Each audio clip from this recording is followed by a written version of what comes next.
What's up mga kanomnoms? We are back once again. Nandito tayo ngayon sa kahabaan ng Ortigas Extension Avenue. So kung napapansin nyo, wala kaming napopost na food reviews bandang Taytay. Meron naman kaming mga nakainan na. Pero to our liking, medyo tagilid tayo. So, pero ito, meron tayong isa. Tatry natin to kasi matagal ko na nakikita yung ads niya na mukhang masarap naman yung food. Kaya, let's go and check out this resto. Sa vlog na to mga kanomnoms, baka may makita kayong mga nanunulig ako o tulala ako kasi yung time na to, kakagising ko lang nito. Tapos naalala ko na kailangan pala naming mag-vlog that day. Kaya ayun, pagkagising ko, nag-ayos lang tapos dire-diretso na tayo doon.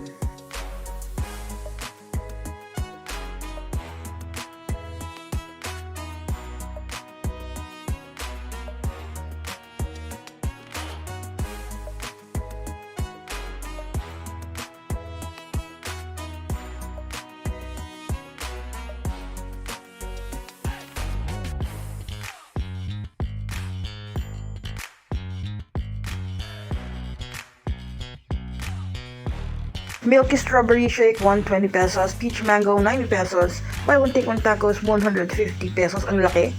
Yeah, baby back rib solo meal, 249 with basmati rice and Mexican paste. Chicken kebab solo meal, 199. Extra chicken kebab stick, 129. At mga kanomnoms, makikita sila sa likod sa may rotonda ng Tikling, MTK Signature Cafe. Masarap both drinks, nag-enjoy kami. And tinikman ko yung strawberry milkshake nila, masarap din talaga siya.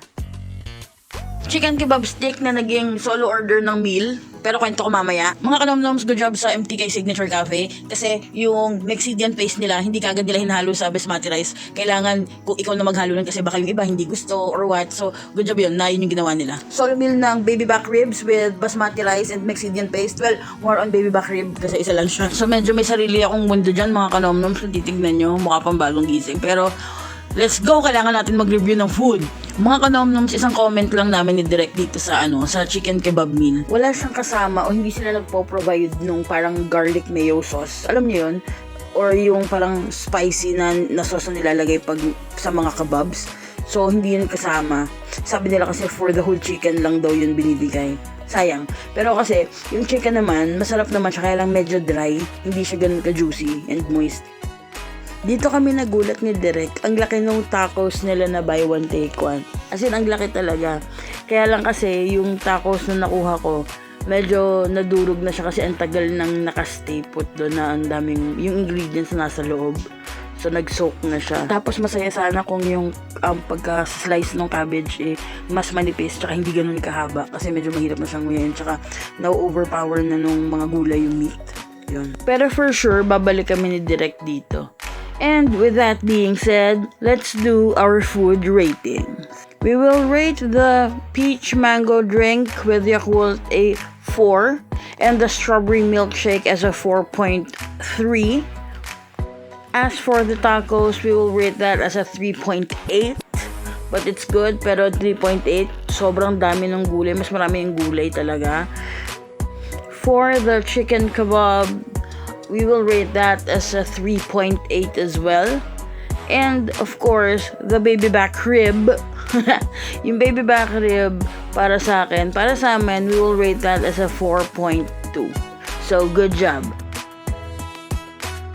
Before we continue, isa munang one big bite mga kanomnoms. Dito na tayo sa overall rating natin. The ambience, the crew.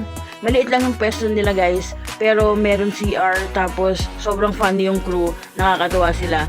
And with that, we will rate our overall experience sa MTK Signature Cafe as a 4/5. And, as you don't know it, it's a wrap. Goodbye!